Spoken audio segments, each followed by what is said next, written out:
ఇక హైదరాబాద్లో వ్యభిచారం ముఠా గుట్టు రట్టయింది. గుట్టు చప్పుడు కాకుండా వ్యభిచారం నిర్వహిస్తున్న ముఠాను పోలీసులు అరెస్ట్ చేశారు. అబిడ్స్లోని ఫార్చ్యూన్ హోటల్లో తనిఖీ చేసిన సౌత్ జోన్ టాస్క్ ఫోర్స్ పోలీసులు 16 మంది అమ్మాయిలు, 4 కస్టమర్లు, 2 ఆర్గనైజర్లను అదుపులోకి తీసుకున్నారు. రామ్నగర్కి చెందిన అఖిల్ పహల్మాన్ ఆధ్వర్యంలో ఈ దందా నడుస్తున్నట్లు గుర్తించిన పోలీసులు అతన్ని అరెస్ట్ చేశారు. కేసు నమోదు చేసి రిమాండ్కు తరలించారు.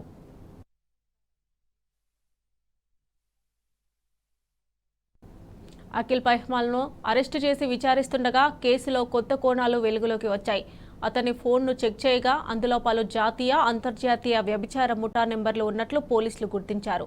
ఆ ముఠాలతో రోజుకు 20 నుంచి 30 వరకు కాల్స్ మాట్లాడుతున్నట్లు విచారణలో తెలుసుకున్నారు. బెంగాల్ నుంచి 16 మంది యువతులను 25 రోజులుగా ఫార్చ్యూన్ హోటల్లో ఉంచి వ్యభిచారం చేయిస్తున్నట్లు తేలింది. ఈ హోటల్లో 25 రూమ్స్ ఉండగా 16 రూమ్స్ను వ్యభిచారం కోసం వినియోగిస్తున్నారు.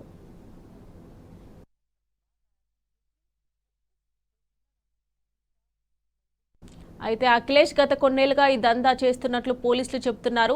సినిమాలో ఛాన్స్ ఇప్పిస్తానని ఆశ చూపించి బెంగాల్ యువతులను హైదరాబాద్ తీసుకొచ్చి హోటల్లో ఉంచి వారితో వ్యభిచారం చేయిస్తున్నట్లు పోలీసులు గుర్తించారు.